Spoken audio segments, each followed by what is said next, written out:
مسلسل سدا امام رضا، یہ امام رضا۔ اعوذ باللہ من الشیطان اللعین الرجیم، بسم اللہ الرحمن الرحیم۔ بے تکلف پوڈ کاسٹ کے ساتھ میں آپ کا ہوسٹ سید سچل عباس شیرازی آپ کی خدمت میں حاضر ہوں۔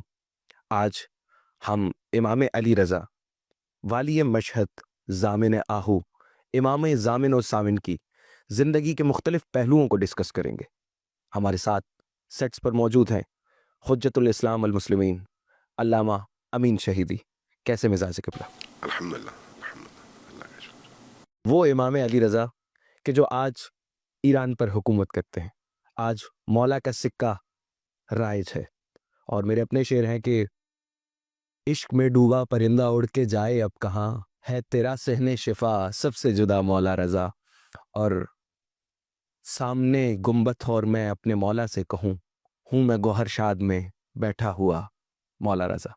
تو اگر ہم دیکھتے ہیں امام علی رضا آج ایران میں سب شہدائی امام کے روضے پہ حاضری دیتے ہیں اور مولا سے کسب فیض بھی حاصل کرتے ہیں۔ علم کی دولت ہو، کسی قسم کی بھی دولت ہو، دنیاوی دولت ہو، علم کی دولت ہو، حلم کی دولت ہو، مولا کے در پہ جاتے ہیں اور اس کو حاصل کر لیتے ہیں۔ اور ہم نے یہ بھی سنا ہے کہ مولا اس دور میں مناظرے بھی کیا کرتے تھے، اور مولا کے مناظرے کافی مشہور بھی تھے۔ حاکم وقت لوگوں کو بلایا کرتا تھا اور مناظرے ہوا کرتے تھے۔ آج بھی ایسے لوگ موجود ہیں کہ جو اسی طرز پہ مناظرے بھی کرتے ہیں، اور مختلف پلیٹ فارمز پہ جیسے ہم پوڈ کاسٹ کر رہے ہیں اسی طریقے سے مناظرے بھی کرتے ہیں، آن لائن لیتے ہیں، لیکن بہت سے لوگ ان پر اعتراض کرتے ہیں۔ اگر ہم مولا کی زندگی کو دیکھیں تو یہ مولا کی سنت ہے، سیرت مولا ہے، تو بہت سے لوگ اس پہ اعتراض کرتے ہیں۔ تو آپ کا اس کے بارے میں کیا خیال ہے؟ بسم اللہ الرحمن الرحیم۔ سب سے پہلے تو میں آپ کا شکریہ ادا کروں گا اس پوڈ کاسٹ کے حوالے سے، اور خصوصی طور پر امام رضا علیہ الصلوۃ والسلام کی بارگاہ میں سلام عقیدت پیش کروں گا۔ السلام علیکم یا علی ابن موسیٰ الرضا۔ امام علی ابن موسیٰ الرضا نام کے حوالے سے علی ہے، لقب کے حوالے سے الرضا ہے، اس لیے علی رضا نام نہیں ہے، علی ابن موسیٰ الرضا ان کی صفت ہے، ان کی بعض خوبیوں کی طرف اس نام کے ذریعے سے اشارہ کیا گیا۔ جہاں تک آپ کے سوال کا تعلق ہے، دیکھیے مناظرہ کس کو کہتے ہیں؟ مناظرہ مفاعلہ کے وزن پر ہے، یعنی آپ اپنی نظر اور اپنی رائے پیش کرتے ہیں، اور آپ کے مد مقابل جو شخص کھڑا ہے وہ بھی اپنی رائے اور اپنی نظر پیش کرتا ہے، اس کو کہتے ہیں مناظرہ علمی زبان۔ ٹھیک، لیکن آج کے دور میں مناظرے کا مطلب جھگڑنا، ایک دوسرے کی توہین کرنا، ایک دوسرے کی پگڑی اچھالنا، اور اس طرح سے بات کرنا جس سے دوسرے فریق پر غلبہ آپ حاصل کر سکیں، چاہے کسی بھی طریقے سے۔ تو اس میں غیر اخلاقی اس پہلو بھی؟ میں اخلاقیات کا لحاظ، علمی ادب کا لحاظ، ان چیزوں کو ملحوظ خاطر نہیں رکھا جاتا۔ اور یہ جو مناظرے ہیں یہ بعض اوقات سیاسی ہوتے ہیں، بعض اوقات مذہبی ہوتے ہیں، پولیٹیکل مناظرے بھی آپ کے سامنے ہیں اور مذہبی مناظرے بھی آپ کے سامنے ہیں۔ مذہب سے جڑے ہوئے مناظرے میں بھی بعض اوقات دو ادیان کے درمیان مناظرے ہوتے ہیں، اور بعض اوقات دو فرقوں کے درمیان، مسالک کے درمیان، اور بعض اوقات ایک ہی مسلک کے مختلف تعبیریں پیش کرنے والے دو افراد کے درمیان۔ دو اسکول آف تھاٹس کے تو علمی حوالے سے اس طرح کی کوئی بھی گفتگو جس میں مکالمہ ہو، مکالمہ یعنی ایک دوسرے سے کلام کرنا، یا مناظرہ ہو جس میں ایک دوسرے کے سامنے اپنی نظر اور اپنی رائے پیش کرنا ہو، یہ نہ صرف مستحسن ہے، قابل تعریف ہے، بلکہ علم کے فروغ کا اور جہالتوں سے نکلنے کا اور ایک دوسرے کی الجھنوں اور غلط فہمیوں کو دور کرنے کا سبب ہے۔ اس حوالے سے کوئی بھی شخص ایسے علمی مکالمے کو، علمی مناظرے کو، علمی مباحثے کو رد نہیں کرتا کوئی بھی شخص۔ اگر اعتراض ہوتا ہے تو اس وقت اعتراض ہوتا ہے جب آپ ان علمی مناظرات، مباحثات اور مکالمات کے آداب کا خیال رکھے بغیر صرف اور صرف تحکم کی بنیاد پر دوسرے کی تقبیح کرتے ہوئے، تذلیل کرتے ہوئے، توہین آمیز رویہ اختیار کرتے ہوئے ایسا لہجہ اپنائیں جو کہ قرآن کے بھی منافی ہے اور حدیث کے بھی منافی ہے۔ اب اگر ایسا مکالمہ اور ایسا مناظرہ ہو تو یہ نہ صرف قرآن کی نگاہ میں قابل تعریف نہیں ہے، قابل قبول نہیں ہے، نہ صرف اہل البیت کی تعلیمات کے مطابق نہیں ہے، بلکہ عام معاشرے کے اندر بھی اس کو اچھی نگاہ سے دیکھا نہیں جاتا۔ ٹھیک؟ اس لیے مطلق مناظرہ، مطلق مکالمہ، مطلق مباحثہ بری چیز نہیں ہے، بہت اچھی چیز ہے، اور علم کے فروغ کا ذریعہ ہے، جہالتوں کو ختم کرنے کا ذریعہ ہے۔ لیکن وہ مناظرہ، وہ مکالمہ، وہ مباحثہ جس کے اندر ان کے آداب کا خیال نہ رکھا جائے اور توہین آمیز رویہ اختیار کیا جائے، گالم گلوچ ہو اور تحقیر آمیز انداز کا استعمال ہو، تو وہ کسی بھی صورت میں قابل قبول نہیں ہے۔ جن لوگوں کی آپ نے بات کی، آج کے دور میں ظاہر ہے میڈیا کا دور ہے اور لوگوں کے پاس فارغ ٹائم بھرنے کے لیے بہترین مشغلہ آپ کا یوٹیوب، آپ کا فیس بک اور اس طرح کے دیگر چینلز ہیں، تو اس میں جن لوگوں کا رجحان مذہبی ہے وہ بہترین استفادے کے حوالے سے اور اپنا ٹائم بھرنے کے حوالے سے کچھ ایسے لوگوں کو دیکھتے ہیں جن کا کام مناظرہ ہے۔ اب اگر ان مناظرات کو بھی آپ اگر تحقیق اور علم کے آئینے میں دیکھیں تو جو مناظرہ علمی اور تحقیقی ان معیارات پر پورا اترتا ہے اس کو اپریشیٹ کرنا چاہیے، اس کی کوئی مخالفت نہیں کرنی چاہیے، اور اس مناظرے کے فضا کو مزید بہتر بنانا چاہیے۔ جب ایسا ہوگا تو یقیناً دو سخت ترین مخالف بھی ایک دوسرے کے سامنے اطمینان کے ساتھ بیٹھ سکیں گے اور اپنی رائے دے سکیں گے اور دوسرے کی رائے کو سن سکیں گے۔ لیکن اگر اس میں وہ منفی پہلو شامل ہو گئے جو آداب مناظرہ اور آداب مباحثہ کے خلاف ہیں، تو اس کے نتیجے میں آپ کا معاشرہ شدت پسندی کی طرف جاتا ہے۔ اس وقت جو لوگ معروف ہیں اس حوالے سے تو بالعموم وہ لوگ ہیں جو خود اپنے ملک میں نہیں رہتے، چونکہ اپنے ملک میں نہیں رہتے اس لیے باہر رہتے ہوئے بڑی آسانی کے ساتھ وہ باتیں کر لیتے ہیں۔ اب سوال یہ ہے کہ چاہے اس فرد کا تعلق یا مباحثہ گر کا تعلق یا مناظرہ کرنے والے کا تعلق کسی بھی زبان کسی بھی ملک سے ہو، وہ اپنے ملک میں بھی وہ زبان استعمال کر سکتا ہے۔ سوال یہ ہے اگر وہ کر سکتا ہے تو پھر تو کوئی مسئلہ نہیں ہے، بسم اللہ، ہم اس کو ویلکم کہتے ہیں۔ لیکن اگر وہ اپنے ملک میں وہ زبان استعمال نہیں کر سکتا، چاہے اس کا تعلق کسی بھی مسلک سے ہو، تو اس کا مطلب ہے کہ وہ بغاوت کر رہا ہے، وہ ان حدود کو توڑ رہا ہے۔ آپ ایک ایسے ملک میں رہتے ہیں جہاں پر سکھ بھی ہیں، ہندو بھی ہیں، عیسائی بھی ہیں، ایتھسٹ بھی ہیں، ٹھیک؟ مسلمان بھی ہیں، اور مسلمانوں کے پھر مختلف مسالک ہیں۔ ہر مسلک نے اپنے آپ کو حق سمجھ کر اس راستے کا انتخاب کیا ہے۔ آپ اگر اس کے نظریات کو چیلنج کرنا چاہیں تو باوقار انداز میں، علمی انداز میں کریں گے تو کسی کو برا نہیں لگے گا، لیکن جب آپ اس کی تحقیر، تمسخر اور اس پر حملے کر کے اس کو گالیوں کے ذریعے سے، سب اور شتم کے ذریعے سے مخاطب کریں گے تو ظاہر ہے اس کا جواب پھر کچھ اور ہوگا۔ پاکستان گزشتہ تقریباً 30-40 سالوں میں جس طرح سے شدت پسندی کا شکار رہا ہے، اس وقت پاکستان کو جوڑنا آسان نہیں ہے۔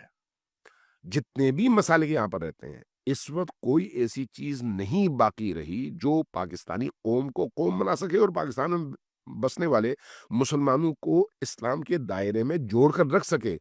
اس طرح کی گفتگو جو توہین آمیز ہو، اس سے وہ شدت پسندی پیدا ہوتی ہے جس کے نتیجے میں پھر بے گناہوں کا خون بہتا ہے، مگر اگر وہ جس کے نتیجے میں پھر آپ کے ملک کا امن تباہ ہوتا ہے۔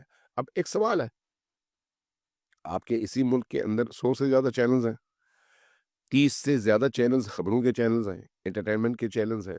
رمضان المبارک میں کیا مختلف حساس ترین موضوعات پر ٹی وی پہ گفتگو نہیں ہوتی؟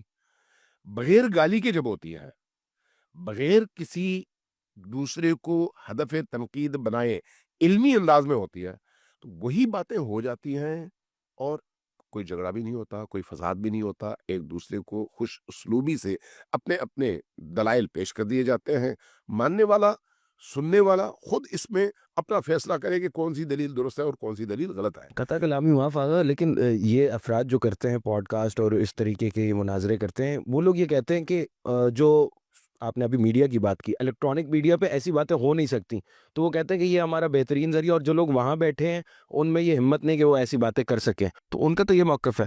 میرا خیال ہے الیکٹرانک میڈیا میں تو ہو سکتی ہیں، نہ ہو سکنے والی بات نہیں ہے. اس دفعہ آپ کے اسی رمضان المبارک میں خلافت پر گفتگو ہوئی ہے، الیکٹرانک میڈیا میں ہوئی ہے. سقیفہ پر گفتگو ہوئی ہے، الیکٹرانک میڈیا پہ ہوئی ہے.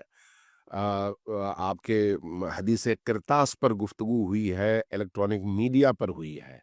بیعت علوی، بیعت یا عدم بیعت پر گفتگو ہوئی ہے، الیکٹرانک میڈیا پہ ہوئی ہے. یہ تو حساس ترین موضوعات ہیں. عصمت پر حتیٰ گفتگو ہوئی ہے، الیکٹرانک میڈیا پہ ہوئی ہے، اور بہترین انداز، اور بڑے علمی انداز میں، باوقار انداز میں، توہین کے بغیر. نظر پیش کیا ہر کسی میرا نے. سوال یہ ہے کہ اگر یہ گفتگو ہو سکتی ہے تو پھر آپ منفی روش کیوں اختیار کریں؟ سبحان سوال اللہ، یہ ہے. سبحان اللہ. اس لیے اگر ہم حقیقت میں دین کی ترویج چاہتے ہیں نا، تو نبی کریم صلی اللہ علیہ وآلہ وسلم نے بھی اور آپ سے پہلے والے انبیاء نے بھی جو روش اختیار کی، وہ حتیٰ بتوں کی بھی توہین کے ذریعے سے نہیں کی. جو بت پرست تھے ان کی عقلوں کو جھنجھوڑنے کے لیے وہ دلائل لے کر آئے. حتیٰ حضرت ابراہیم کے حوالے سے جو آیات قرآن کریم میں موجود ہیں، ان بتوں کے حوالے سے شروع میں جب حضرت ابراہیم اپنی رائے دیتے ہیں تو وہ رائے حضرت ابراہیم کی نہیں ہے بلکہ بت پرستوں کی رائے ہے. لیکن حضرت ابراہیم گویا اس کو اپناتے ہوئے کہتے ہیں کہ ہاں شاید یہ دنیا اسی بت نے بنایا ہو، یا میرا خدا یہ چاند ہو، یا میرا رب یہ سورج ہو، جس طرح سے لوگ سمجھتے ہیں. بالکل.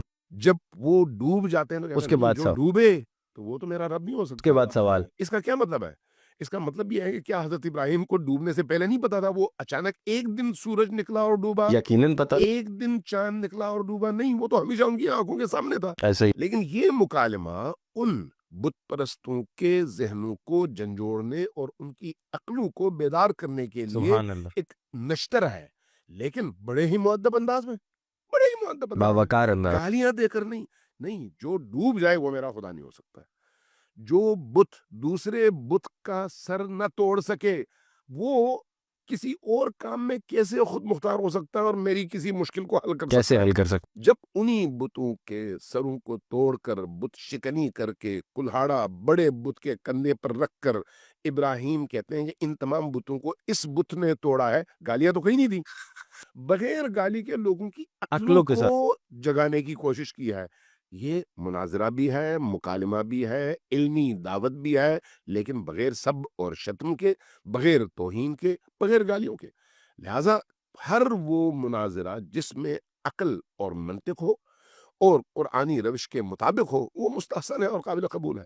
جہاں پر ان آداب کا خیال نہ رکھا جائے اس کے مثبت اثرات بہت کم اور منفی اثرات بہت زیادہ. سبحان اللہ، ماشاء اللہ آقا، آپ نے بہت اچھے انداز میں بتایا کہ مولا کی سیرت پہ اگر چلنا ہے تو ان پہلوؤں کو بھی اپنانا پڑے گا کہ مولا نے بھی اگر مناظرے کیے تو جن چیزوں کا خیال رکھا، اخلاقی چیزوں کا خیال رکھا. پھر آپ نے الیکٹرانک میڈیا کے حوالے سے بتایا. اگر آتے امام رضا کی زندگی کے اوپر، امام رضا جو ہے امام رضا کے دور میں ایک سکہ رائج ہوا، تو اس سکے کی کیا حقیقت ہے، اس کے پیچھے کیا ہسٹری ہے، اور کیا وہ آج تک سکہ موجود ہے؟ دیکھیے، سب سے پہلے سوال تو یہ ہے کہ وہ سکہ کیوں رائج کیا گیا. جب امام رضا علیہ الصلوۃ والسلام کو ولی عہد بنایا گیا تو ولی عہد بنانے کا مقصد کیا تھا؟ اس زمانے کے ائمہ اطہار اور اہل البیت سے محبت رکھنے والوں کو حکومت کے مقابلے میں کھڑے ہونے سے روکا جائے اور حضرت علی ابن موسیٰ رضا علیہ الصلوۃ والسلام کو حکومت اور ریاست کا حصہ قرار دے کر ان کی ہمدردیاں حاصل کی جائیں. اصل مقصد یہ تھا. اب اس مقصد کے لیے انہوں نے یہ سارے مقدمات آہستہ آہستہ فراہم کرنے شروع کیے. ان میں سے ایک کام یہ تھا کہ آپ کے نام کا سکہ ہو. اس سے پہلے جتنے بھی سکے، چونکہ سکے بنانا اور نشر کرنا اس کو یہ ریاست کی ذمہ داری ہے. تو ریاست اس سے پہلے حاکم اور خلیفہ کی صورت اور اس کے نام اور اس کے آباء وغیرہ کا سارا سکہ راج الوقت پہ اس پہ وہ سکہ جو ہے وہ نشر کرتا. لیکن امام رضا علیہ الصلوۃ والسلام کے دور میں ایک طرف اگر خلیفہ تھا تو دوسری طرف امام رضا علیہ السلام کا نام اور ان کی ولی عہدی کا اعلان، یہ چیز اس سکے کا حصہ بنا کر سکے کو رائج کیا گیا۔ مقصد یہی تھا کہ اس طرح سے لوگوں کو، سکہ چونکہ 24 گھنٹے لوگوں کے بالکل ہاتھوں میں ہوتا ہے، ہاتھوں میں تو ان کو یہ پیغام دیا جائے کہ یہ ہمارے ہیں اور ہم ان کے ہیں، یہ ہمارے اس سسٹم کا حصہ ہے، لہٰذا تم نے اس کے خلاف قیام نہیں کرنا۔ چونکہ قبولیت کی فضا وہ پہ دور ایسا تھا کہ اہل البیت علیہ السلام کے چاہنے والے جہاں جہاں تھے وہ حکومت کے خلاف باغیانہ اقدامات کے لیے بالکل آمادہ تھے۔ اس سے پہلے کئی ایک تحریکیں اٹھ چکی تھیں، ان تحریکوں کے نتیجے میں ریاست پریشان تھی، اور ادھر سے مأمون اور امین کے درمیان باہمی جو چپقلش کے نتیجے میں قوم دو حصوں میں بٹ چکی تھی، اس کی وجہ سے مرکزی حکومتیں بہت کمزور تھیں، اور اس کمزوری میں جب اہل البیت کے چاہنے والے اٹھتے تو ان کی کمزوری میں اضافہ ہوتا اور ان کے اقتدار کو مزید بڑا خطرہ نقصان۔ لاحق ہوتا۔ اب ایک ایسی فضا میں یہ سکہ رائج کیا گیا امام رضا علیہ السلام کے نام کے ساتھ، تاکہ لوگوں کو اس حوالے سے جذب کیا جائے اور جوڑ دیا جائے۔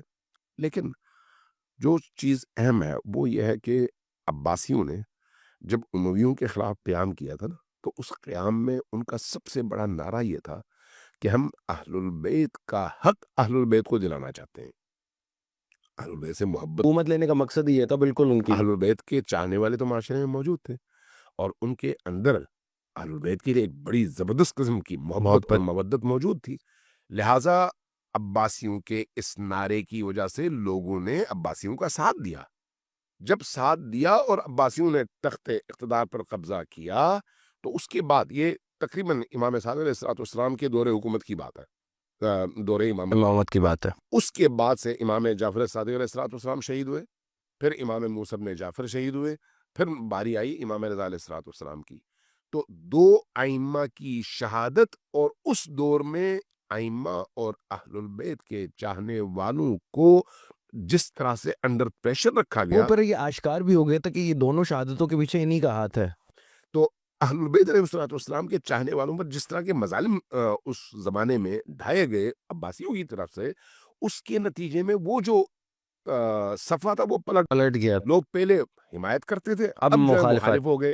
اس مخالفت کی وجہ سے یہ مخالفت جو ہے تمام اس مملکت میں پھیلی، جب پھیل گئی تو اس کے نتیجے میں انہیں ضرورت تھی ایک ایسی سپورٹ کی جس کی وجہ سے ولی عہد کے طور پر امام رضا کو سامنے لایا گیا، اور پھر ساتھ میں ان کے نام کا سکہ رائج کیا تاکہ گیا، ان باغی تحریکوں کو دبایا جا سکے۔ یعنی حکومت کے خلاف اور ریاست کے خلاف جو تحریکیں تھیں۔ تو لیکن اس کے بعد جب خود امام رضا علیہ السلام شہید ہوئے، تو اس شہادت کے بعد کے آپ واقعات دیکھیں کہ امام رضا علیہ السلام کے جتنے بھی چاہنے والے اور جتنا بھی نیٹ ورک اس اسلامی ریاست میں جہاں پر بھی تھا، ان سب کو کرش کیا گیا، ان کو مارا گیا، تہ تہ کیا گیا، زندانوں میں ڈالا گیا، سر کاٹے گئے۔ نتیجتاً اس پوری تحریک کو کرش کرنے کی پوری کوشش کی گئی، اور اس کے بعد جب سکے جمع کیے گئے تو امام رضا علیہ السلام کا نام بھی مٹا دیا گیا۔ تو گویا یہ سکہ جو ہے صرف اور صرف لوگوں کو ریاست کی طرف متوجہ کرنے اور ہمدردیاں حاصل کرنے کا ایک ذریعہ تھا، اور جب خود امام رضا علیہ السلام سے وہ استفادہ نہ کر سکے تو امام رضا کو شہید اور سکے کو ختم کر دیا گیا۔ سبحان اللہ، ماشاء اللہ آگا، بہت بہترین انداز میں آپ نے جواب دیا۔ آگا یہیں سے بات نکلتی ہے کہ سکے کی آپ نے بات کی کہ وہ سکہ بنانے کا مقصد یہ تھا کہ مامون یہ چاہتا تھا کہ ایک محبت کی فضا قائم کی جائے، محبت ان کے لیے کہ جو اہل بیت سے محبت کرتے ہیں ان کے لیے ایک سافٹ کارنر ہو، مامون کے لیے اور حکومت عباسی کے لیے۔ تو آگا اصل مقصد کیا تھا؟ مامون چاہتا کیا تھا؟ کس وجہ سے اس نے مولا کو جو ہے ولی عہدی کی دعوت دی؟ اور ہم یہ کہتے ہیں کہ مولا معصوم ہے، عن الخطا ہے، ہر چیز جانتے ہیں، تو یہ سب چیزیں جانتے ہوئے بھی مولا نے پھر اس کی بیعت قبول کیوں کی؟ اگر بیعت، نعوذ باللہ میں کہہ رہا ہوں بیعت، مولا نے اس کی ولی عہدی کی پیشکش کو قبول کیوں کیا؟ دیکھیں حالات اس طرح کے تھے، آپ صرف ایک پہلو کو سامنے رکھ کر بات نہیں کر سکتے، ٹھیک؟ اگر آپ تمام ائمہ کی اجتماعی زندگی کو دیکھیں نا، اجتماعی زندگی، تو ہم پر نئے نئے اسرار کھلتے ہیں۔ امام سجاد علیہ السلام سے لے کر امام حسن العسکری علیہ السلام تک، اس پورے دورانیے میں تمام ائمہ بلا استثناء یہ نوٹ کیجیے گا جو میں جملہ عرض کرتا ہوں. تمام ائمہ بلا استثناء ایک زیر زمین تحریک کے بانی رہے ہیں. تمام ائمہ تمام ائمہ بلا استثناء زیر زمین تحریک کے بانی رہے. نمبر 1 افراد کی تربیت انہوں نے کی. نمبر 2 کیڈر انہوں نے بنایا. نمبر 3 اپنے نظریات کے فروغ کے لیے انہوں نے ذرائع استعمال کیے. نمبر 4 سامنے آئے بغیر زیر زمین انہوں نے اپنا نیٹ ورک پورے عالم اسلام میں قائم کیا. یہ کوئی چھوٹی باتیں تو نہیں ہیں. اگر آپ اس نیٹ ورک کو دیکھیں تو یہ جو ائمہ کے شاگرد ہیں ان شاگردوں کو آپ اس نیٹ ورک میں مختلف جگہوں میں بڑے ہی اہم اور کی پوزیشنز پر آپ ان کو پاتے ہیں. یہاں تک کہ ائمہ نے یعنی امام سجاد سے لے کر امام حسن العسکری تک کے دور کی میں بات کر رہا ہوں, ہر امام کے دور میں ایسے لوگ موجود رہے جو خود امام کی تربیت کے نتیجے میں اس پائے تک پہنچے کہ جو ریاست کے اہم ترین عہدے ہیں وہاں پر جا کے بیٹھ گئے.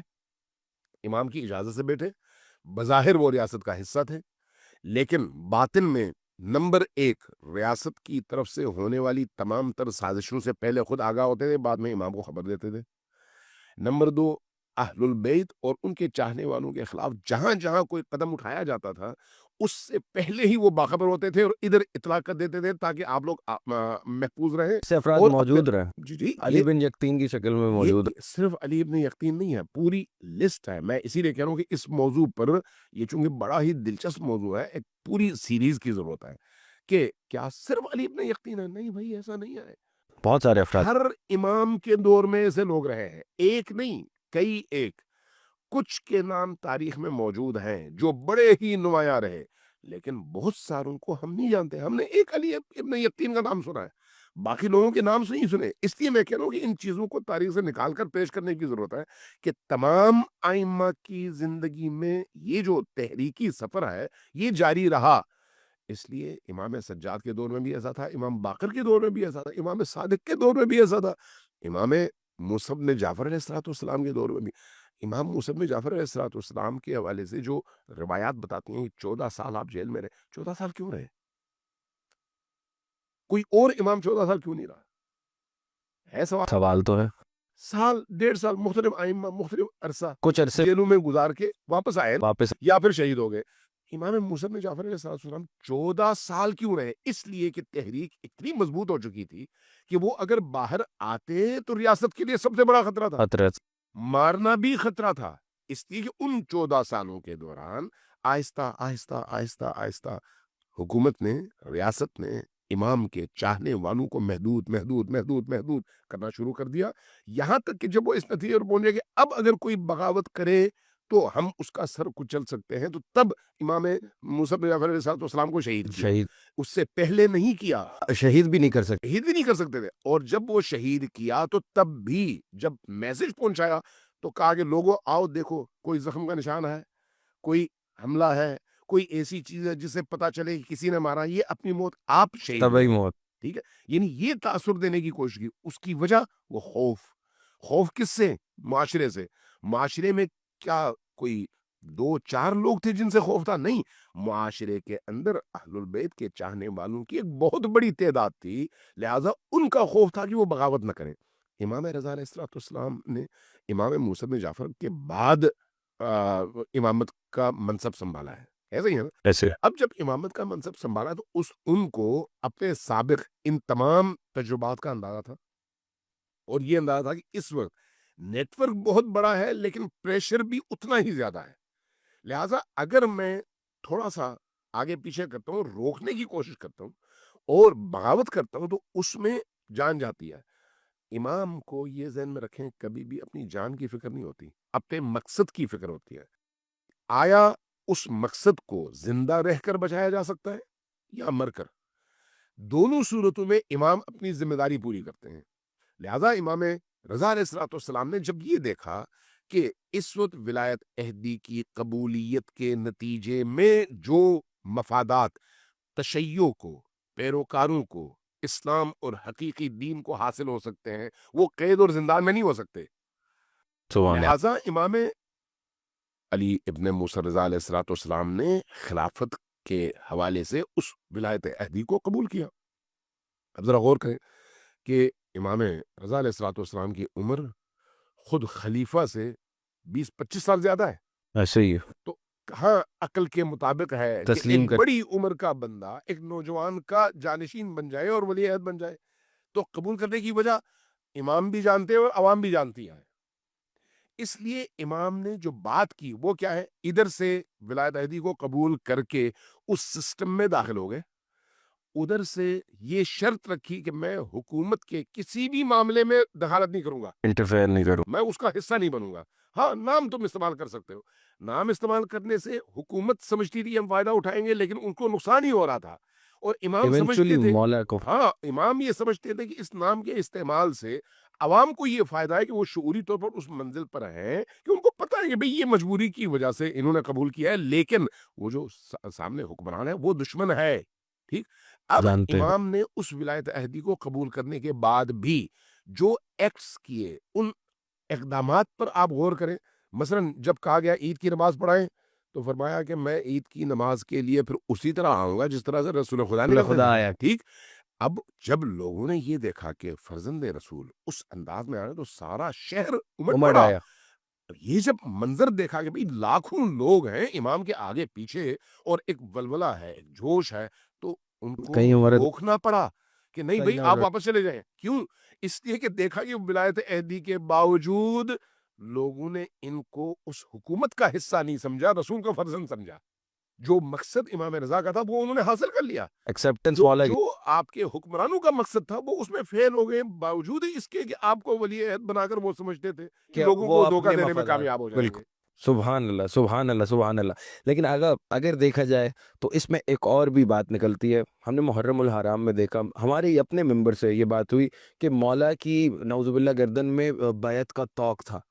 تو ایسی بات ہوئی, اور اس کے بعد تو کیا مامون کی یہ جو بیعت امام نے کی, تو اس میں کیا بیعت بھی شامل تھی؟ مولا کی بیعت, مولا نے بیعت کی ہے یا ولی عہدی قبول کیا؟ اس کو بھی تھوڑا کلیئر کر دیں. دیکھیں یہ اصل میں ہمارے ناقص مطالعے کا نتیجہ ہے یا پھر پک اینڈ چوز کا نتیجہ ہے.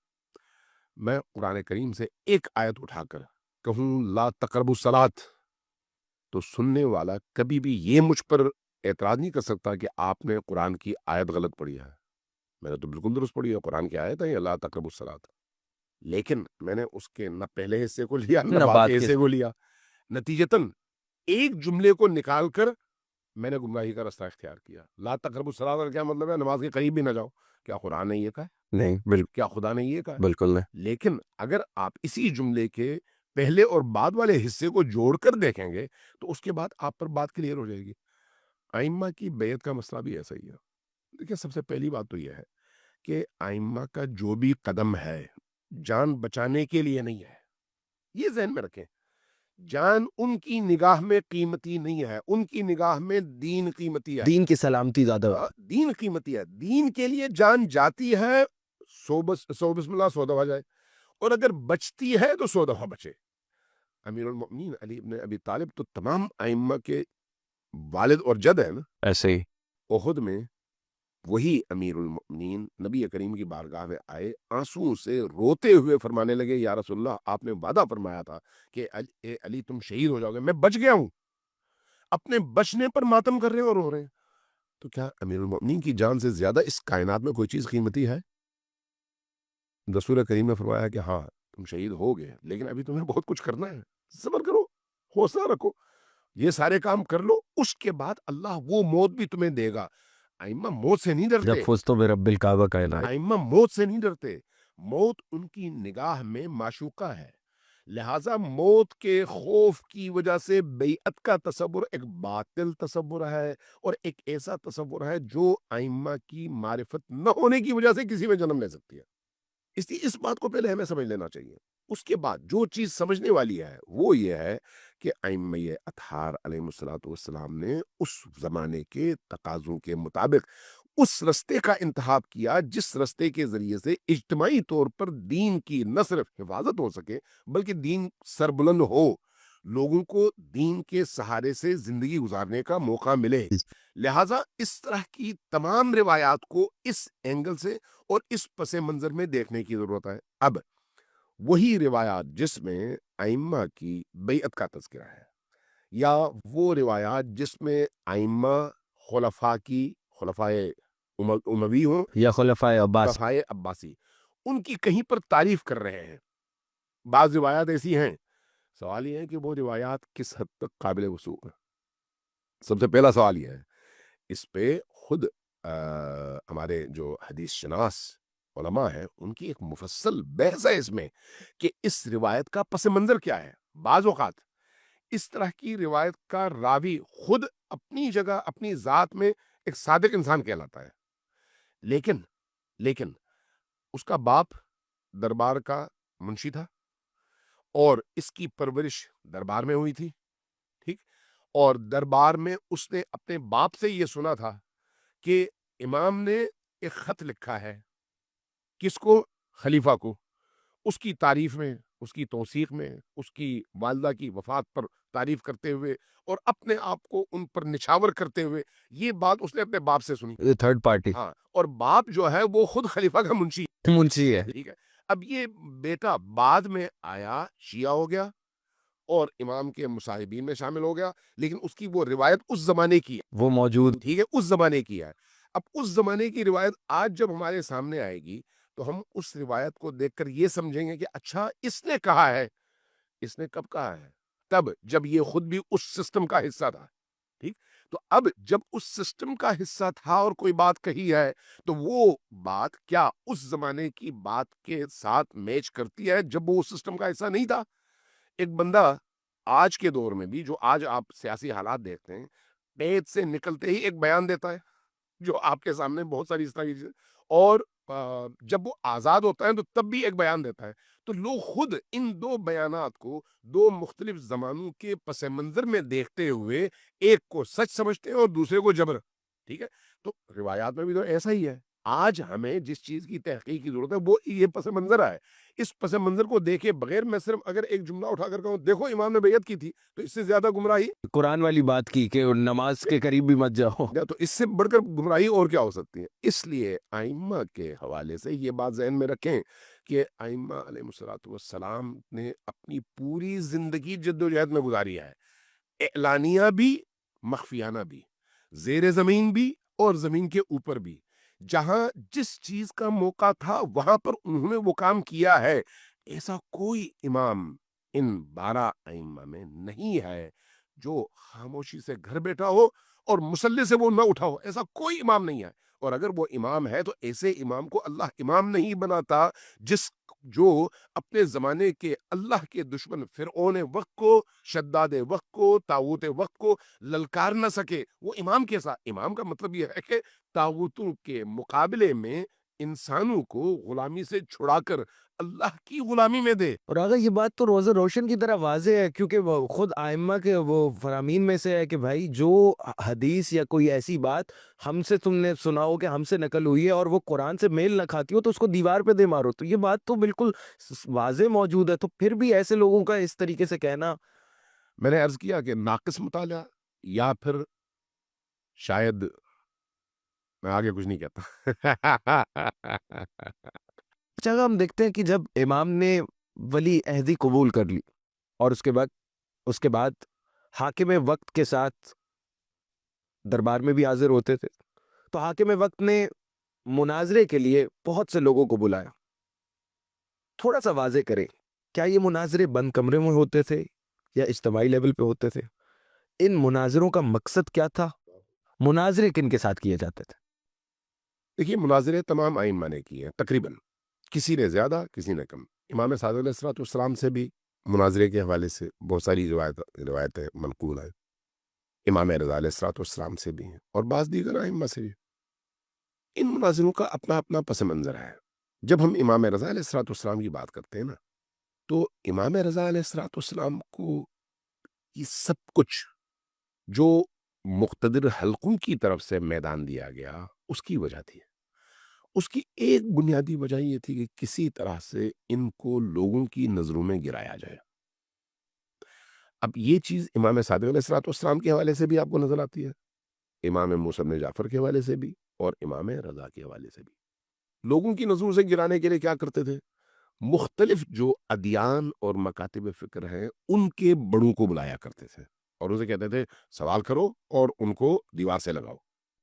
اچھا اس میں کفار بھی شامل ہوتے تھے یا میں صرف اہل یہی تو عرض کر رہا ہوں کہ مختلف ادیان، مطلب مختلف نظریات، زرتشت بھی، اللہ اکبر. بت پرست بھی، جادوگر بھی، جادوگروں کی بھی اپنی ایک داستان ہے. اور امام صادق علیہ السلام کے دور میں جادوگروں کو لا کر انہوں نے پیش کیا تھا مولا کے سامنے 70 جادوگروں کو، 70 اور بڑے ماہر جادوگروں کو کہ بھئی تم لوگوں نے کوئی ایسا کام کرنا جس سے امام صادق علیہ السلام شکست کھا جائیں. یہ امام صادق کے دور کی میں بات کر رہا ہوں، میں صرف ایک واقعے کے تذکرے سے صرف اشارہ کر رہا ہوں. امام رضا کے دور میں وہ شیر والا وہ جو جی جی جی. تو امام رضا علیہ السلام کے دور میں بھی ایسا ہی تھا. یہ جو مناظروں کی آپ بات کرتے ہیں نا، اس میں یہودی علماء کو بلایا گیا، عیسائی علماء کو بلایا گیا، زرتشت علماء کو بلایا گیا، ایتھسٹ اور خدا کے منکرین کو بلایا گیا، سائبین کو بلایا گیا. یعنی آپ اگر غور کریں تو اس دور میں نظریات کے حوالے سے جتنے بھی نظریات مکاتب موجود تھے ان مکاتب کے بڑوں کو اس لیے بلایا گیا کہ وہ کسی نہ کسی صورت میں امام رضا علیہ السلام کو شکست دیں. امام رضا علیہ السلام نے بھی سب کو ویلکم کہا، سب کو، کسی کو رد نہیں کیا. لیکن جب ان کے ساتھ بیٹھے تو زرتش سے اس کی تعلیمات کے مطابق گفتگو کی، یہودیوں سے ان کی تعلیمات کے مطابق گفتگو کی، مسیحیوں سے ان کی تعلیمات کے مطابق گفتگو کی. یعنی جس مکتب سے آپ نے گفتگو کی وہ اسی مکتب کے پیشواؤں اور ان کے بڑوں کی گفتگو کو سامنے رکھ کر مناظرہ کیا. اور اس کے نتیجے میں آخرکار ان سب کو یہ ماننا پڑا کہ آپ ہی علم لدنی کے مالک ہیں سبحان اور اللہ سے اور وحی کے گھرانے سے تعلق آپ ہی کا ہے، اس لیے آپ کے مقابلے میں کوئی کھڑا نہیں ہو سکتا. یہ چیز امام رضا کی زندگی میں بھی ہے اور امام صادق علیہ السلام کی زندگی میں بھی ہے. ابھی جس طرح سے آپ نے اشارہ کیا کہ شیر کی تصویر کا شیر بن جانا، یہ امام رضا کے دور کی بات ہے. بالکل ایسے ہی. امام صادق علیہ السلام کے دور میں بھی یہ ہے. امام صادق کے دور میں 70 جادوگروں کو جب لایا گیا اور امام ان کے سامنے آئے تو کہا گیا بھئی تم لوگ ان کو کسی طرح سے شکست دو. امام صادق علیہ السلام نے فرمایا کہ میں وہی کام کروں گا جو حضرت موسیٰ نے کیا تھا، اللہ اکبر. کیونکہ میں حجت خدا ہوں. وہی حجیت جو حضرت موسیٰ کے پاس تھی میں وہی کروں گا جو موسیٰ نے کیا، اور میرا کام وہی اثر دکھائے گا جو موسیٰ نے دکھایا. اور عملاً ایسا ہوا. جب انہی کے بنائے ہوئے جادو کے ان مجسموں نے یا ان فرض کریں شیر، سانپ، اژدہا وغیرہ جو انہوں نے جادو سے بنائے انہی نے ان کو نگل لیا تو خلیفہ روتے ہوئے کہنے لگا کہ آپ ان کو دوبارہ نکالنے زندہ کر دیں. کہا کہ حضرت موسیٰ نے اگر کیا ہوتا تو میں بھی کرتے تھا. سبحان اللہ. اب نہیں ہو سکتا چونکہ میں حضرت موسیٰ کی جگہ بیٹھ کر یہ کام کر رہا ہوں. یہی کیفیت امام رضا علیہ السلام کی تھی. امام رضا یعنی حجت خدا، ولی خدا. میں امام رضا کی بات ہم کر رہے ہیں چونکہ جو بیعتوں کی بات ہوتی ہے تو میں اس پر تھوڑا سا سمجھانا چاہ رہا ہوں کہ دیکھیں ہم نے ائمہ کو نہیں پہچانا، نہ پہچاننے کی وجہ سے اس طرح کی چیزوں پر ہم نے اپنا پورا زور ڈال دیا. امام علی النقی علیہ السلام کے دور میں امام رضا کے دور سے زیادہ تشیع مضبوط تھی. امام علی نقی کے دور ہی زیادہ مضبوط تھی. یعنی میں اس لیے کہہ رہا ہوں کہ ہر امام پر الگ سے آپ کو پروگرام کرنا چاہیے اور ان کے زمانے کے وہ سارے خد و خال واضح کرنے چاہیے کیونکہ ابھی بڑے پہلو ہیں جن سے ہم آشنا نہیں ہیں. امام علی النقی علیہ السلام کو خلیفہ نے بلایا اور ایک کام کیا کہ ایک بہت بڑا میدان سجایا اور سجانے کے بعد ایک بہت بڑا سٹیج بنایا اور سٹیج بنانے کے بعد سامنے اپنے تمام فوجوں کو کھڑا کیا. 1,00,000 فوجی تھے، 1,00,000. اس فوج کی ہیبت دکھائی اور بغیر لفظوں کے کہا کہ اے ابن رسول اللہ آپ نے میری طاقت دیکھی ہے؟ کہا ہاں دیکھی. کہا کہ میں اس طاقت کے ذریعے سے کسی کو سر اٹھانے نہیں دوں گا. براہ راست دھمکی نہیں آئی ہے، بالواسطہ طور پر بھئی میرے سامنے کھڑے ہونے کی کوشش نہ کریں، جو کچھ آپ کر رہے ہیں مجھے پتا ہے، یہ میری فوج ہے. ہاں. امام علی النقی مسکرائے، مسکرا کے کہا کہ تمہیں میں اپنی فوج دکھاؤں؟ یہ اب روایت ہے. تو خلیفہ نے جیسے ہی کہا آپ کی بھی کوئی فوج ہے؟ کہا ہاں. کہا دکھائیے. آپ نے صرف ہاتھ کا اشارہ کیا. ہاتھ کا اشارہ کیا، پردے اس کی نگاہوں کے سامنے سے ہٹے. اس نے کیا دیکھا؟ چاروں طرف پورے عالم میں فوج ہی فوج ہے، اور ان کے ہاتھوں میں تیر اور کمان ہے، اور ان کا رخ خلیفہ کی طرف ہے. اللہ. یہ دیکھا کھڑا خلیفہ زمین پر گرا اور بے ہوش ہو گیا. اس کو اٹھایا گیا، ہوش میں لایا گیا. یا ابن رسول اللہ، میں معذرت چاہتا ہوں آپ سے. فرمایا فکر مند نہ ہو، یہ تمہارے لیے نہیں ہے، تمہارے لیے نہیں. اس کی وجہ کیا ہے؟ ائمہ علیہ السلام معجزات کے ذریعے سے اور نامرئی قوتوں کے ذریعے سے زمین میں تبدیلی نہیں لاتے. اللہ. جس طرح سے خدا قادر ہے یا نہیں ہے. تمام چیزوں پر. بالکل ہے. خدا اگر چاہے تو کوئی فرعون سر اٹھا سکتا ہے، نہیں، بالکل نہیں. کوئی نمرود سر اٹھا سکتا ہے، ایسا نہیں. کوئی ظالم ظلم کر سکتا ہے، بالکل نہیں. کوئی کربلا سچ سکتی ہے. نہیں.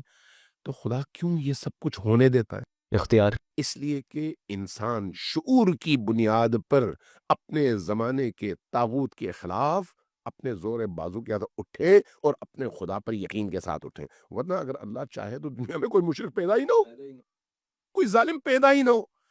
ائمہ بھی اسی سنت خدا کے امانت دار ہیں. لہٰذا ائمہ معجزات کے ذریعے سے تبدیلی نہیں کرتے، فرشتوں کے ذریعے سے فتح نہیں حاصل کرتے. ورنہ فرشتے ان کی فوج ہے، ملائکہ ان کی فوج ایسے ہی ہے. ان کے مطیع ہیں. لہٰذا یہاں پر امام علی النقی علیہ السلام نے وہ منظر بھی دکھا دیا کہ ہماری قوت اللہ کے حکم سے کیا ہے، اور یہ بھی بتا دیا کہ ہم سنت الہی سے روگردانی نہیں کرتے. سبحان اللہ، ماشاء اللہ. اگر ہم دیکھتے ہیں کہ علماء کے درمیان یہ بحث ہے کہ ائمہ معاشرہ سازی کے لیے اس دنیا میں آئے تھے، اور اس کے لیے کچھ علماء کی یہ بھی ہے کہ حکومت کا ہونا ضروری نہیں ہے، جبکہ کچھ علماء کہتے ہیں کہ حکومت کا ہونا بھی ضروری ہے. تو کیا ائمہ جو ہے معاشرہ سازی حکومت کے ذریعے کرنا چاہتے تھے، کر نہیں پائے؟ کیا معاشرہ سازی حکومت کے ذریعے ہی کرنی تھی اور ایسے اسباب پیدا نہیں ہو سکے، یا حکومت کبھی ائمہ کا ہدف رہا ہی نہ تھا؟ دیکھیں، جو لوگ اس نظریے کی ترویج کرتے ہیں کہ ائمہ کا کبھی بھی مطمع نظر حکومت نہیں رہا، وہ نہ خدا سے واقف ہے، نہ قرآن سے واقف ہے، نہ انبیاء کی سیرت سے واقف ہے، اور نہ ہی ائمہ اہل البیت کے فلسفے حیات سے واقف ہے. قرآن کریم عالم بشریت کے لیے ہے یا نہیں؟ بالکل ہے. قرآن کریم میں جو قوانین ہیں اسی کو آپ شریعت کہتے ہیں یا نہیں؟ ایسے یہ کہتے ہیں. اس شریعت میں حکم کیا ہے؟ چور کے ہاتھ کاٹو، قاتل سے قصاص لو، معاشرے میں عدل برپا کرو. بالکل ہے ایسے ہی. ظالم کا رستہ روکو، مظلوم کو اس کا حق دو. قانون مند اور قانون پر عمل کرنے والا معاشرہ بناؤ. ٹھیک ہے، یہ ساری چیزیں اخلاقی ہیں، یا اس اخلاقیات کے پیچھے ایک سسٹم کی بھی ضرورت ہے؟ بالکل ضرورت تو ہے. اخلاقیات کے پیچھے سسٹم نہ ہو تو اس اخلاقیات کا جنازہ نکلتا ہے. ایسے ہی. آج پاکستان کے اندر پاکستان کے تمام مولوی مل کر یہ کہیں بھئی دنیا میں سچ ہونا چاہیے، ظلم نہیں ہونا چاہیے، عدل ہونا چاہیے، اور قانون پر عمل ہونا چاہیے. ہوگا؟ بالکل نہیں ہوگا. کب ہوگا؟ سسٹم جب اس کے پیچھے سسٹم کھڑا ہو اور اس سسٹم میں طاقت ہو. ٹھیک، امپلیمنٹیشن وغیرہ. ظاہر طاقت ہی کی وجہ سے امپلیمنٹیشن ہوگی نا. طاقت نہ ہو تو امپلیمنٹیشن ممکن نہیں ہے. ٹھیک، تو جتنے بھی انبیاء آئے انسانوں کی فکری تربیت کے ذریعے سے ان کو شعور کی اس منزل تک پہنچانے آئے کہ وہ اس حقیقت کا ادراک کر سکیں کہ ہمیں ایک ایسے نظام کی ضرورت ہے جس میں اخلاقیات بھی ہو اور پیچھے طاقت بھی ہو.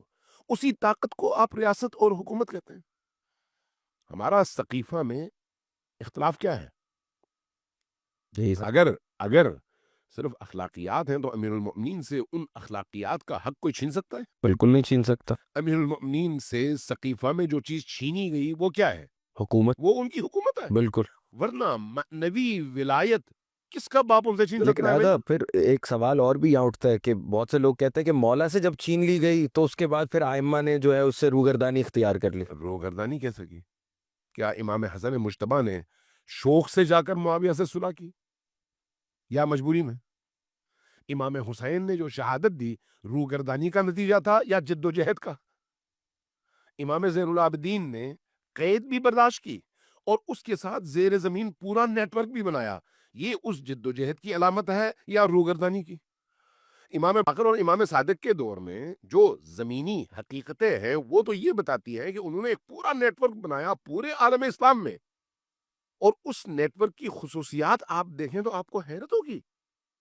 یہ سارا امیر المؤمنین سے چھن جانے والی خلافت سے روگردانی تھی یا پھر اس کے حصول کی جد و جہد؟ اگر امام موسیٰ بن جعفر علیہ السلام سے لے کر امام حسن العسکری تک آپ سسٹم دیکھیں، نائبین کا سسٹم، وکلا کا سسٹم، جاسوسوں کا نیٹ ورک، اور حکومتی مختلف سطوح میں امام کے چاہنے والے ایسے لوگ جو بظاہر سسٹم کا حصہ ہے اور اندر سے امام کے لیے کام کر رہے ہیں، یہ سارا نیٹ ورک کیوں تھا؟ تاکہ عوام کو زیادہ سے زیادہ مضبوط سے مضبوط تر کر کے اس باطل سسٹم کے مقابلے میں کھڑا کیا جائے۔ تو روگردانی ہے یہ، یا پھر اس چھن جانے والے حق کے دوبارہ حصول کی جدوجہد ہے؟ اور پھر امام زمان علیہ السلام کے ظہور کا مطلب کیا ہے؟ وہ ظہور جس کے نتیجے میں دوبارہ اس زمین پر عدل کی حکمرانی قائم ہو۔ تو اس عدل کی حکمرانی کے قیام کے لیے جس ظہور کا ہم انتظار کر رہے ہیں، وہ ظہور آیا خود امام نے آ کر کرنا ہے یا ان کی مدد کے لیے لوگوں کی تربیت ضروری ہے؟ اچھا، یہاں بھی ایک سوال، یہ والا سوال بہت زیادہ پوچھا جاتا ہے کہ امام کے لیے کیا تیاری کے لیے یہ ضروری ہے کہ ہم جو ہے کچھ کریں، یا پھر نماز روزہ اپنا کریں اور مولا کا انتظار کریں، مولا جب آئیں گے تو ان کے ساتھ پیچھے چلے؟ پھر آپ میں اور دیگر مسلمانوں میں فرق کیا ہے؟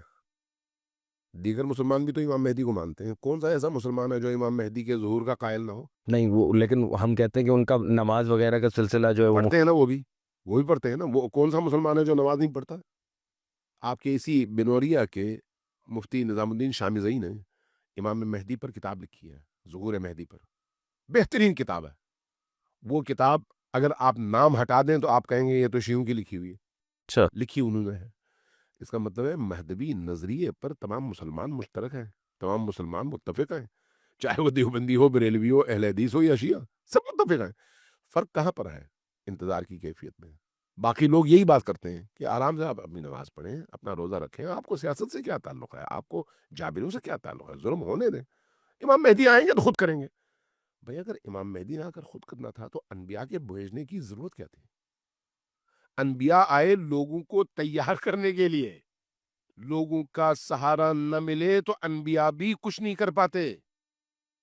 جتنے بھی انبیاء آئے، ان کا جن لوگوں نے جس زمانے میں زیادہ ساتھ دیا وہ انبیاء اس زمانے میں زیادہ کامیاب ہوئے، جس زمانے کے لوگوں نے کم ساتھ دیا وہ انبیاء اتنے ہی کم کامیاب ہوئے، چونکہ معجزوں سے تو کام نہیں ہونا تھا نا۔ اگر معجزوں سے ہونا تھا تو پھر انبیاء کی بھی ضرورت نہیں تھی۔ آپ نے ابھی پہلے بیان کیا کہ خدا کے وہ جو صفت ہے وہی ائمہ کی بھی صفت ہوتی ہے کہ وہ معجزوں کے ذریعے جو ہے دنیا کے کام نہیں چلاتے۔ سنت ہے، صفت نہیں، سنت، یعنی خدا کی سنت ہے نا، تو انبیاء بھی اسی خدا کی سنت کے مطابق کام کرتے ہیں اور ائمہ بھی خدا کی اسی سنت کے مطابق کام کرتے ہیں۔ تو اب امام زمان جب تشریف لائیں گے، کیا اکیلے آئیں گے اور ان کی تلوار اتنی بڑی ہوگی کہ مشرق سے مغرب تک جتنے کافر ہیں سب کی گردن اڑا دیں؟ یار کیسی بیوقوفانہ باتیں ہیں۔ امام مہدی آخر الزماں کے ظہور کا مطلب یہ ہے کہ انسان شعور کے حوالے سے، طاقت کے حوالے سے اس مقام پر ہو کہ امام کی آواز پر لبیک کہتے ہوئے ان کے ساتھ کھڑے ہونے کی اس میں طاقت بھی ہو اور ایمان کے اس لیول پر بھی ہو۔ تو یہ ایمان کا لیول معجزات کے ذریعے سے آتا ہے۔ اگر معجزات کے ذریعے سے آتا ہوتا تو نبی کریم کو 23 سال تک لوگوں کے پتھر کھانے کی کوئی ضرورت نہیں تھی۔ طائف میں پتھر نہیں کھاتے۔ آپ کی یا باقی تمام انبیاء کی دعوت کا جو بنیادی مقصد ہے وہ انسانوں کی تربیت ہے۔ انسان تربیت یافتہ ہو، تیار ہو۔ تو اس لیے ائمہ اطہار علیہ السلام کی یہ جو اجتماعی زندگی ہے یہ انسانوں کو تیار کرنے کے لیے ہے، شعوری طور پر تیار کرنے کے لیے، معنوی طور پر تیار کرنے کے لیے۔ اس کا ایک حصہ نماز بھی ہے، اس کا ایک حصہ روزہ بھی ہے، اس کا ایک حصہ قرآن کریم کی تلاوت بھی ہے، اس کا ایک حصہ معنویات اور روحانی اپنی طاقت میں اضافہ بھی ہے، لیکن اسی کے ساتھ دوسرا حصہ وَأَعِدُّوا لَهُم مَّا اسْتَطَعْتُم مِّن قُوَّةٍ بھی ہے، یعنی اپنے آپ کو اتنا طاقتور بناؤ کہ دشمن تمہارے اس سامان حرب اور سامان جنگ سے خوفزدہ ہو۔ اپنے جوانوں کو اتنا ٹریننگ دلاؤ کہ دشمن کو یہ خوف ہو کہ اگر ہم نے کچھ کیا تو یہ ہمارے مقابلے میں کھڑے ہوں گے۔ اس معاشرے کی فکری تربیت اس طرح سے کرو کہ اس معاشرے کے اندر ظالموں کو ظلم کرنے کی جرأت نہ ہو، اور امام زمان علیہ الصلوۃ والسلام کو جس فورس کی ضرورت ہے اس فورس میں با ایمان ترین لوگ ہونے چاہیے اور شجاع ترین لوگ ہونے چاہیے، مسلح ترین لوگ ہونے چاہیے، ماہر ترین لوگ ہونے چاہیے۔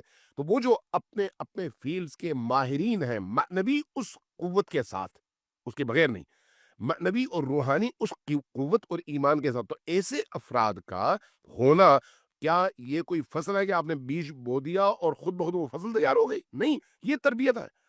آپ کی مجالس کا بنیادی مقصد یہ ہے، آپ کی نمازوں کا بنیادی مقصد یہ ہے، آپ کے خطبوں کا بنیادی مقصد یہ ہے، آپ کے روزوں کا، حج کا بنیادی مقصد یہ ہے۔ آپ کا حج، اس حج کو آپ نے صرف 2 سفید کپڑوں میں ملبوس لوگوں کے خانہ کعبہ کے ارد گرد چکر لگانے کو آپ نے اگر حج قرار دیا ہے تو یہ وہ حج نہیں ہے۔ حج وہ ہے جس کا تذکرہ قرآن کریم نے سورہ توبہ میں کیا، وَآذَانٌ مِّنَ اللَّهِ یوم الحج الاکبر ان اللہ بریء من المشرکین ورسولہ، اللہ اور اس کا رسول مشرکین سے بیزار ہے، اور حج کے اس میدان میں جہاں لاکھوں فرزندان توحید پوری دنیا سے آتے ہیں، وہ یک زبان ہو کر ظلم سے، برات کا اظہار، ظالموں سے، برات کا اظہار کر، مشرکین سے، برات، اللہ کے دشمنوں سے برات کا، براءت کا اظہار کر کے کہ ہم سب ایک ہیں اور ان ظالموں کو پنپنے نہیں دیں گے۔ یہ وہ قوت ہے جس کا اظہار آپ کو حج میں کرنا ہے۔ جس میں یہ اظہار نہ ہو وہ حج نہیں ہے، جس عزاداری میں یہ اظہار نہ ہو وہ کیسی عزاداری ہے، جس نماز اور خطبے میں یہ روح نہ ہو وہ کیسی نماز اور کیسا خطبہ ہے۔ آمادگی نہ، اس لیے دین مجموعی طور پر انسان کی انفرادی اور اجتماعی تربیت کے اس پورے سلیبس سے عبارت ہے جس میں ایک چیز بھی آپ کم نہیں کر سکتے۔ نہ اس میں روزے کو آپ حذف کر سکتے ہیں، نہ نماز کو، نہ جنگ کو، نہ اخلاقی تربیت کو، نہ مادی حوالے سے اپنے آپ کو تیار کرنے کو، نہ فکری حوالے سے تیاری کے اس مرحلے کو، کسی بھی مرحلے کو آپ کم نہیں کر سکتے۔ آپ کو تمام حوالوں سے مثبت طور پر برابر میں ترقی کرنی ہے اور تربیت کرنی ہے۔ اس کی مثال ایسے ہی ہے جیسے ایک بچہ، جب آپ اس کی تربیت کرتے ہیں، اس کے جسمانی نشو و نما کے لیے اس کو ایسی خوراک چاہیے جو جسم کے ہر حصے کی نشو و نما میں ممد اور معاون ثابت ہو۔ اگر صرف آپ اس کو گوشت کھلائیں گے، سبزیاں نہیں کھلائیں گے، پھل فروٹ نہیں کھلائیں گے، تو بہت ساری جہات اور پہلوؤں سے اس کی ترقی رک جائے گی اور وہ محروم رہے گا۔ اسی طرح سے انسانی معاشرہ بھی ہے۔ اب ایک بچے کو اگر ایک پہلو سے ترقی ملے اور دوسرے پہلو سے نشو و نما نہ پائے تو تھوڑے سے عرصے کے بعد وہ عجوبہ بن جائے گا۔ جیسے اس وقت اسلام عجوبہ ہے۔ فرض کریں اگر کسی کے صرف کان بڑھنا شروع ہو جائے، کسی کی صرف ناک بڑھنی شروع ہو جائے، کسی کا صرف سر بڑھے اور باقی بدن نہ بڑھے، یا کسی کا بدن بڑھے اور سر سر رک اتنا جائے، ہی رہے، تو نتیجتاً وہ عجوبہ بن جاتا ہے، ایب نارمل۔ اسلام بھی ایسا ہی ہے۔ اسلام جب تک جامعیت کے ساتھ نشو و نما نہ پائے ہمارے اندر تو وہ اسلام ایک ناقص اور ایب نارمل اسلام ہے۔ ائمہ کی جو تعلیمات ہیں وہ کامل اسلام کی تعلیمات ہیں اور نارمل اسلام کی تعلیمات ہیں، ایب نارمل اسلام کی نہیں۔ سبحان اللہ، ماشاء اللہ آگا، بہت بہترین انداز میں آپ نے سوال جو تھا اس کا جواب دیا۔ اگر ہم امام علی ابن موسیٰ رضا کی زندگی کے حوالے سے دیکھتے کہ مولا سفر پہ جب تھے تو نیشا پور کے مقام پہ مولا نے قیام کیا، اور وہاں بہت سارے راویان حدیث موجود تھے، اور مولا نے یہ بھی کہا کہ میں نے اپنے والد سے، انہوں نے اپنے والد سے، اور سو آن حضرت محمد صلی اللہ علیہ وآلہ وسلم تک سلسلہ پہنچا۔ تو نیشا پور میں مولا نے کتنی حدیث تعلیم کرائیں، کتنی حدیثیں جو تعلیم کرائیں، کتنے لوگ موجود تھے، اس کا مقصد کیا تھا؟ دیکھیے، اصل میں جب حضرت امام رضا علیہ الصلوۃ والسلام کو مدینہ سے طوس خراسان کی طرف لایا گیا نا، تو ان کو بالعموم جن علاقوں سے گزارا گیا وہ علاقے شیعہ علاقے نہیں تھے۔ اچھا، یہ خود بڑی اہم بات ہے کہ شیعہ علاقے نہیں تھے، اور حکمرانوں کا خیال یہ تھا کہ جب یہ شیعہ علاقوں سے نہیں گزریں گے، دوسروں کے علاقوں سے گزریں گے، تو دوسروں کی طرف سے حوصلہ شکنی ہوگی، حوصلہ افزائی نہیں ہوگی۔ ٹھیک، شیعہ بڑے انقلابی ہیں، لیکن یہ مرو کا علاقہ سنی علاقہ تھا، شیعہ نہیں۔ نیشابور کا علاقہ سنی علاقہ تھا، شیعہ نہیں۔ ٹھیک، جب امام رضا علیہ الصلوۃ والسلام کو ان علاقوں سے گزارا گیا تو لوگوں نے یہ دیکھا کہ دور دور سے فقہا، علماء، محدثین سب صرف ایک جھلک دیکھنے کے لیے اور نبی کریم کی ایک روایت براہ راست امام رضا کی زبان سے سننے کے لیے آئے۔ اس کی وجہ کیا تھی؟ وہ سب سمجھتے تھے کہ امام رضا فرزند رسول ہے، اگرچہ درمیان میں 7 واسطے ہیں، لیکن اس کے باوجود کسی اور کو وہ مقام کوئی نہیں، دینے کو، اصل اوتھینٹسٹی تو یہی ہے۔ اور اس مقام کے حامل ہونے کی حیثیت سے تشیع اور اہل سنت دونوں کی نگاہ میں امام علی ابن موسیٰ رضا علیہ الصلوۃ والسلام یکساں طور پر نمایاں وہ ہستی تھی جن کی زبان سے نکلنے والا کلام رسول اللہ کا کلام شمار ہوتا تھا. یہی وجہ ہے کہ جب اس علاقے میں آپ پہنچے تو لوگوں نے آپ کا استقبال کیا، آپ کو روکا گیا اور سٹیج بنایا گیا، ممبر بنایا گیا اور آپ سے کہا گیا آپ گفتگو فرمائیں. آپ نے فرمایا میں گفتگو نہیں کروں گا. کہا پھر کوئی ایک حدیث تو سنا دیں. تو آپ نے ایک حدیث سنائی. وہ حدیث کیا ہے؟ کلمۃ لا الہ الا اللہ حصنی، لا الہ الا اللہ میرا کلمہ ہے. فمن دخل حصنی امن من عذابی، جو اس کلمے کے حصار کے اندر داخل ہو جائے وہ محفوظ ہے، تمام چیزوں میں محفوظ ہے. یہ کہا اور جا کے دوبارہ اپنی سواری پہ بیٹھ گئے. سواری آگے بڑھ گئی. اب لوگوں کے ذہن میں یہ بات اتر گئی کہ ہاں کلمۃ لا الہ الا اللہ حصنی فمن دخل حصنی امن من عذابی، یہ رسول اللہ کی حدیث ہے. چونکہ آپ نے جب اس حدیث کا آغاز کیا نا تو کہا میں یہ کہہ رہا ہوں نا، لیکن مجھ تک یہ حدیث میرے والد نے پہنچائی ہے. میرے والد کو ان کے والد نے، یعنی امام علی ابن موسیٰ رضا، پھر امام موسیٰ بن جعفر، پھر امام جعفر ابن محمد، پھر امام محمد باقر ابن امام سجاد، پھر امام سجاد امام حسین، پھر وہاں سے امام علی، پھر وہاں سے رسول اللہ، پھر وہاں سے اللہ. حدیث قدسی. ٹھیک. جب اس سلسلے کا اس حدیث کو کہا جاتا ہے سلسلۃ الذہب، حدیث سلسلۃ الذہب کہا جاتا ہے. جب یہ حدیث بیان ہوئی، اب آپ نفسیاتی طور پر دیکھیں امام رضا علیہ الصلوۃ والسلام کس حد تک لوگوں کی نفسیات کو سمجھتے تھے کہ یہ جملہ کہنے کے بعد آپ آ کر اپنے سواری پہ سواری آگے بڑھی، روکنے کے بعد پردہ ہٹایا، اس کے بعد پھر اونچی آواز سے فرمایا بشرطہا و شروطہا. اللہ اکبر. ذہن میں رکھو لوگوں، اس کی کچھ شرائط بھی ہیں. اب لوگ متوجہ ہوئے. ہو سکتا ہے پہلے اگر یہ جملہ بیان ہوتا تو لوگوں کو یاد نہ رہتا بعد میں، لیکن اب چونکہ یہ ایک ایسا قدم ہے کہ ایک بات کرنے کے بعد کچھ وقفے کے بعد آگے چلنے کے بعد لوگوں کے اب نئے کلام سے مایوس ہونے کے بعد دوبارہ آپ نے شروع کیا، اب ذہنوں سے یہ مٹنا نہیں ہے. اس لیے کھڑے ہو کے فرمایا بشرطہا و شروطہا، اس کی شرائط ہیں، اس کی شرطیں ہیں. وَأَنَا مِن شُرُوطِهَا، اور میں ان شرائط میں سے ایک شرط. سبحان اللہ. اس لیے اس حدیث کو حدیث سلسلۃ الذہب کہا جاتا ہے. اور یہ امام رضا علیہ الصلوۃ والسلام کے اسی تبلیغ توحید اور دعوت توحید کا ایک. آپ بہت شکریہ. بہت بہترین انداز میں آپ نے مطالب بیان کیے مولا کی سیرت کے حوالے سے، مولا کی زندگی کے حوالے سے، مولا کے وہ مناظرے کے جس میں مولا نے مختلف ادیان کے لوگوں سے جو ہے مناظرے کیے، بحث کی اور ان کو بتایا، ان کو انہی کی کتابوں سے جواب دیے. ہم انتہائی ممنون و مشکور ہیں حجت الاسلام والمسلمین علامہ امین شہیدی کے کہ وہ آئے اور انہوں نے مولا کی زندگی پہ سیر حاصل گفتگو کی. انشاءاللہ آپ لوگوں سے ملاقات ہوگی اگلے پروگرام میں. تب تک کے لیے اللہ حافظ.